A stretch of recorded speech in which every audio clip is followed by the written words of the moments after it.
morning. My name is Matt Jin.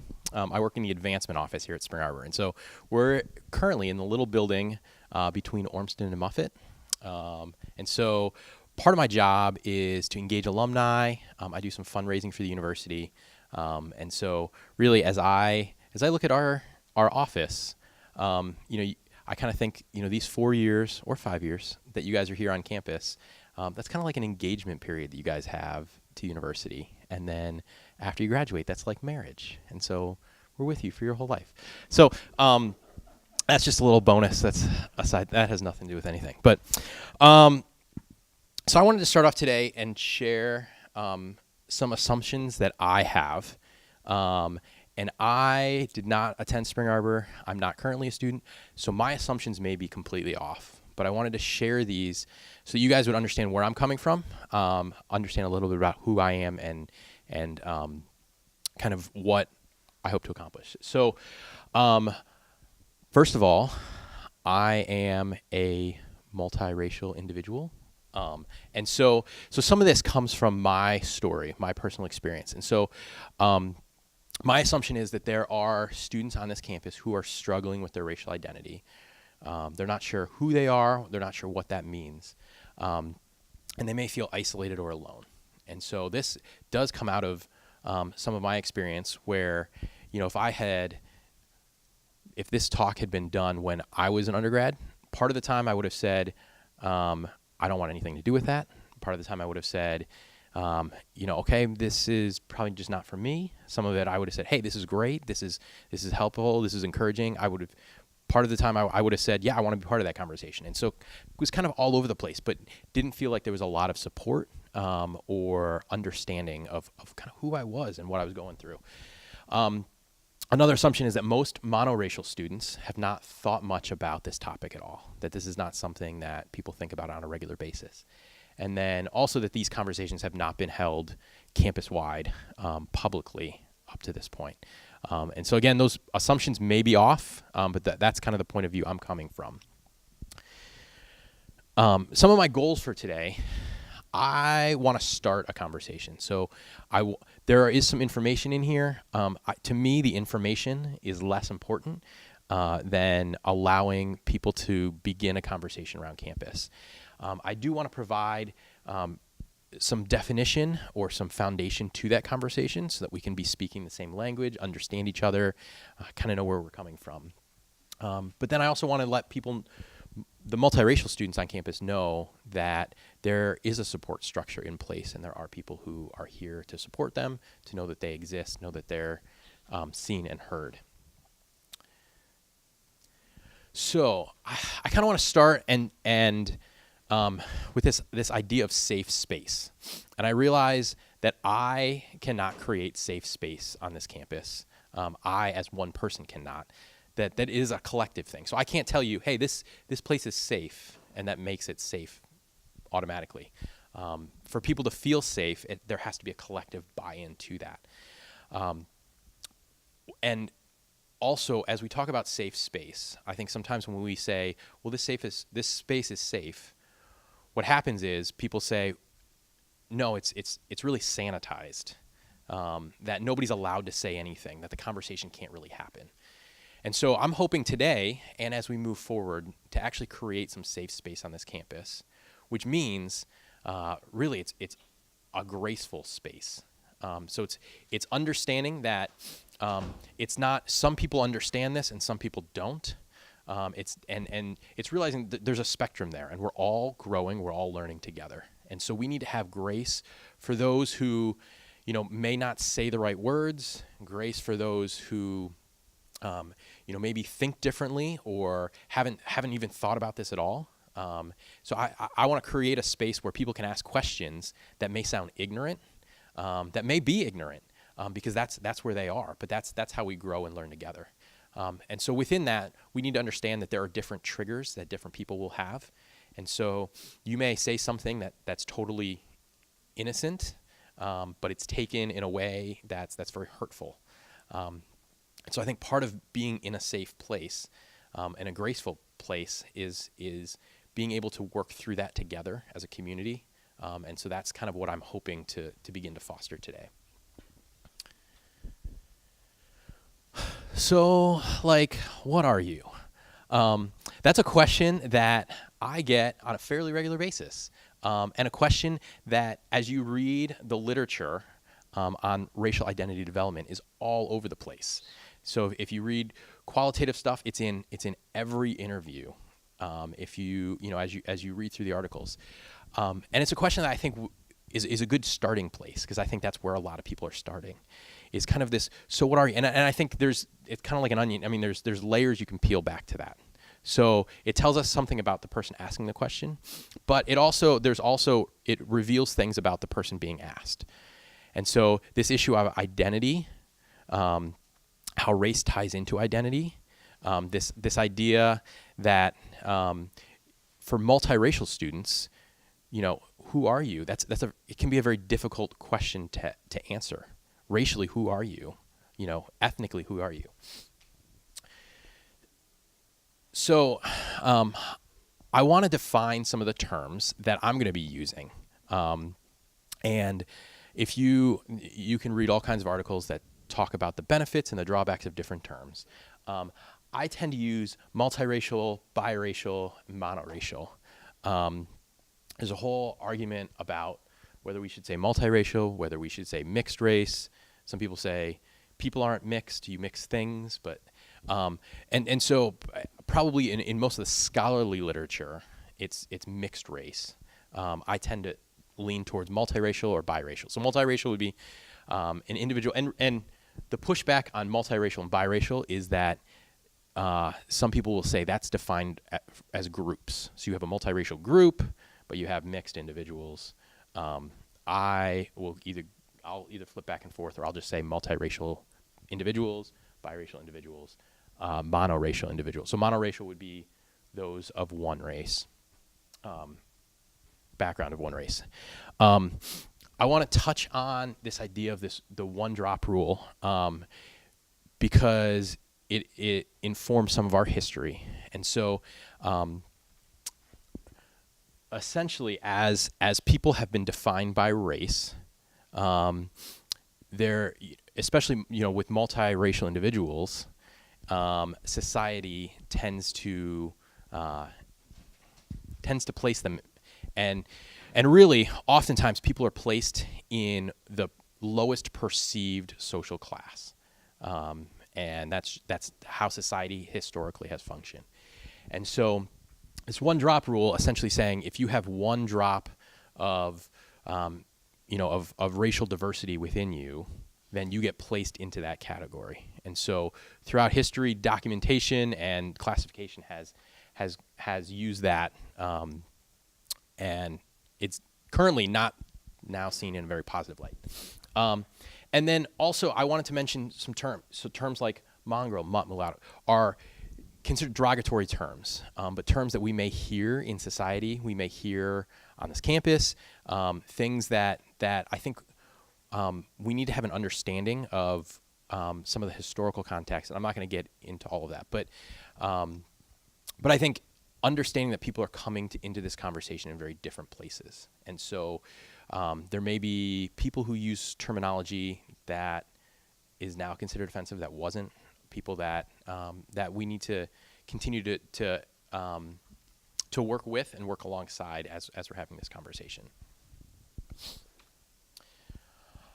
So first of all, why do we even talk about race? And why is it important to understand race?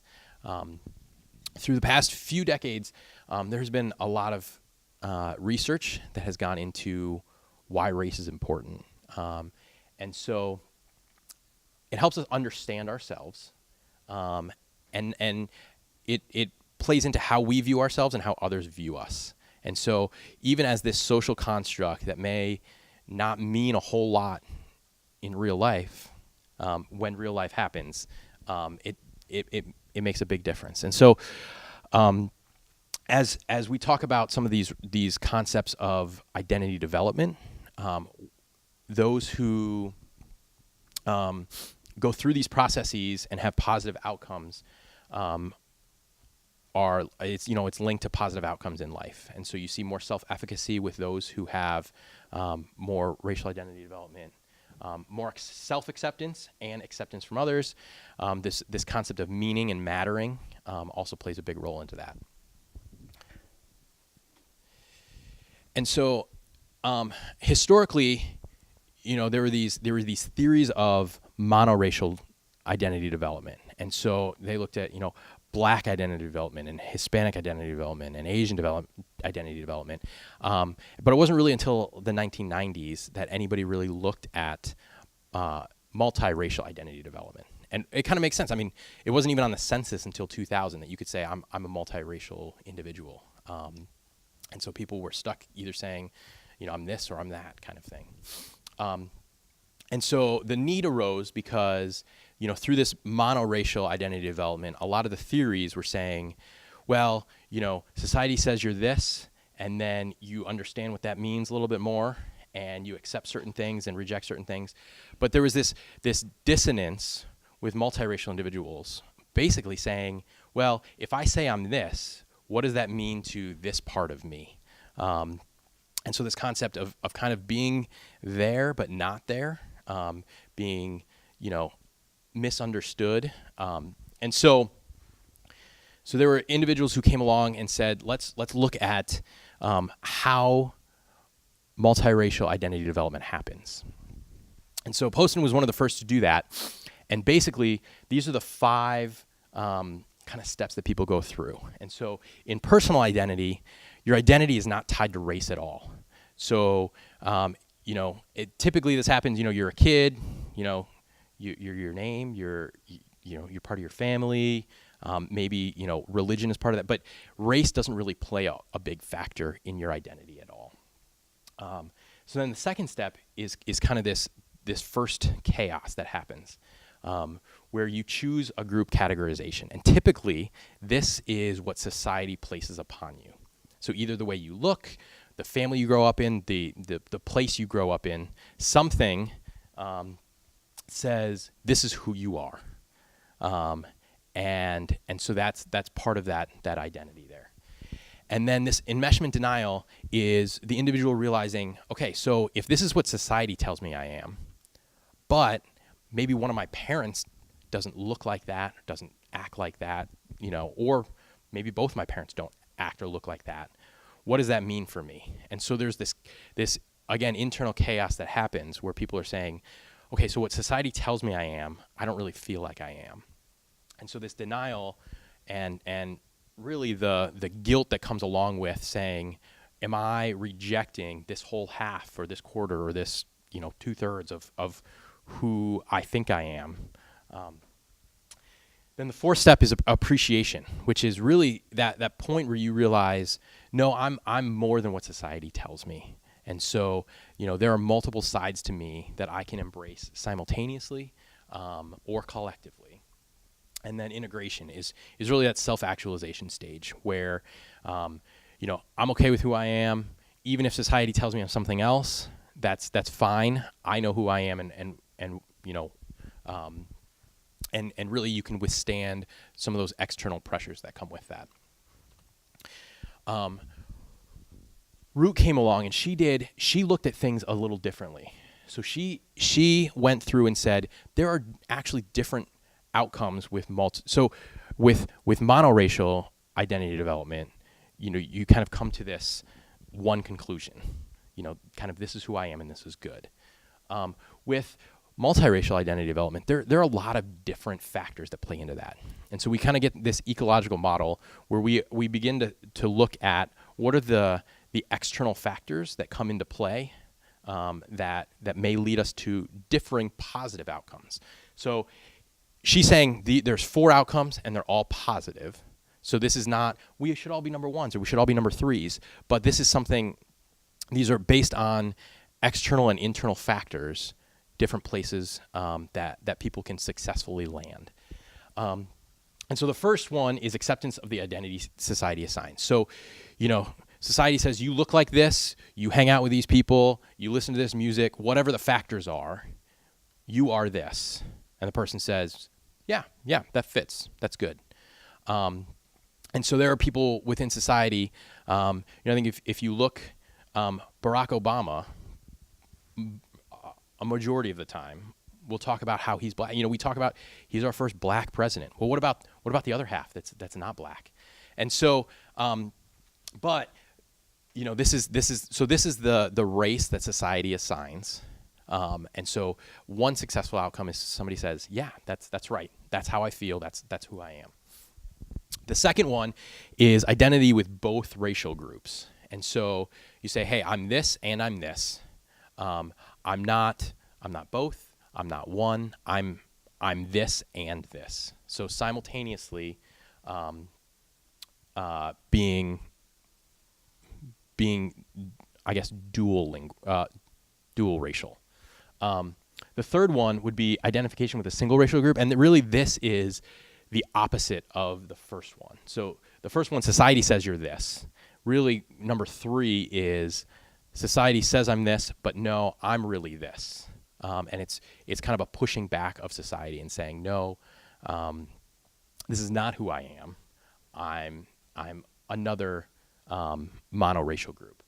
And then the fourth one would be identification with a new racial group. And so really, this would either be I am multiracial, and that is who I identify with. So even more than this half or this half, I identify with a separate group that's multiracial, or I'm going to deconstruct the whole idea of race and not be anything. And so Root in the 90s kind of came up with these 4 identities. Chris Wren, who I know up at Michigan State, kind of took that about 10 years after and said, okay, so these are the 5 patterns that I see, and they pretty much match up with Root. But then she took it a step further and said, what are the ecological characteristics? What are the things within my world, externally to me, that play into that? And so her 5 kind of go along the same, student holds monoracial identity, so that could be the one that society says, or that could be a different one. Or multiple monoracial identities shifting according to the situation. So sometimes I'm this, sometimes I'm this. Holds a multiracial identity, so I'm not this or this, I'm multiracial. Holds extra-racial, so this is the deconstructing, I'm not a race, I'm not going to respond to that. And then number 5 is more of a situational, and this is kind of somewhat of what she added, is, people aren't necessarily 1 through 4. Sometimes you can be this in this situation or this in this situation. So if you're with these people, you identify this way. You act this way. You think this way. You live this way. When I'm with these people, I'm like this. And so from my story, we moved around a lot when I was a kid. And so the first 12 years of my life, I lived on the East Coast. From 3rd through 5th grade, I lived in the Washington, D.C. area, which I think is the most racially diverse area in the country. And so my 3 best friends, one was born in Egypt, one was born in Puerto Rico, and one was culturally Jewish, born in the United States. And so when I was in D.C., I was the white kid. And so I remember race was talked about, 3rd through 5th grade. I think the movie White Man Can't Jump just came out. And so, there was, that even as kids who never saw that movie, there was talk about race on the elementary school playgrounds. So fast forward, 6th grade, I moved to Michigan. All of a sudden, I became the Asian kid. There was one other family in the school of 1,800 students that was Asian. And so I was the Asian kid. Ironically, that kid was a year ahead of me, went to the same college as me. People at that school thought everybody from our town was Asian. It's like, no, it was weird. So that, was a situational identity that actually society had kind of placed on me. I moved to Michigan, all of a sudden everybody's saying, hey, you're the Asian kid, you're the Asian kid. So Wren goes and talks about some of the factors that influence identity. And really there's 3 factors: the physical appearance, cultural knowledge, and peer culture. And so within the physical appearance, sometimes that's like you're too this or you're not enough. And really all of these factors play into issues of legitimacy, issues of acceptance, issues of belonging. And so, so sometimes with physical appearance, that's typically things that society tells you about you. And so I remember being in college, I was just sitting in the lounge. I think my friends and I were playing a game or watching TV or something. And this girl I'd never seen before, I've never seen since, Asian girl, comes up behind me, feels my hair. She says, "That is fake Asian hair." And she walks away. And so I did not know I didn't know I was trying to have real Asian hair. I didn't what was I? So that plays into this idea of legitimacy or acceptance or belonging, where you're either, you're too much of this or you're not enough of this. There's also cultural knowledge plays into that as well. And so some of that is, I've never been to this country, or I've never been to this part of the country. I don't know the language. We do certain things on holidays, or we have certain traditions that go this way, or we listen to this kind of music, or we play these kind of games. And so all of that plays into the legitimacy of, do I really belong in this social group, in this racial group? Am I really a part of this, or is this something that, that I'm kind of trying to hold on to that's not really there? And then the peer culture as well. And this is where I want to talk a little bit, because this is something that we really have more of an impact on, is how we impact the culture. And so, so I talked a little bit about, in DC, I'm the white kid. In Michigan, I'm the Asian kid. But the culture in which you grow up, there's understandings that are embedded within that culture, and not just, I'm not necessarily just, about racism or microaggressions or things like that, but also some of the little things that we don't think about. So things like, on this campus, how easy is it for a student to flow from one social group to another? And so if we have really tight cliques, you form really strong bonds with individuals, but that doesn't allow you then to kind of move from one group to another. So for multiracial students, the group that you form and grow with, that then tends to be the group you identify with. And so, so that there's positives and negatives to that. The existence of identity-based groups on campus. And so, as we look at those outcomes, if we have identity-based groups, like when I was in college, I think it was even before I got to college, I started getting, and by the way, on my college entrance stuff, I always put other, I do not wish to respond. So at that point in my life, I said, I am deconstructing race. I am opting out of all of this. So before I even got to college, I started getting stuff from the Multi-Ethnic Student Association. And so I'm looking at that and I'm saying, number one, how'd you get my name? Number two, why am I getting this stuff? I don't feel like, yes, so I'm living in Michigan. Okay, I'm the Asian kid, but am I really an Asian kid? Like, what does that mean? And so I'm coming to this college where people are coming from all over the place. So there are kids that live in Asia. I have a friend who, his parents are Korean, but they were missionaries, and he grew up in Africa. So he's telling me I'm African American. And so, all in my 18-year-old head, all of these things are going on, and I'm saying I don't want to be any part of this. I don't want to be part of these groups. As I went along, I saw the value in those groups, and really within the college that I went to, they were monoracial identity groups, and there was no multiracial aspect to it. And those conversations didn't happen on campus till years later. But the existence of those groups helped determine the campus culture and the climate. Also, the level of dialogue. So how much are we talking about this? Is this something that people feel like there is a place for on this campus? Or is this something that is not discussed and not even known?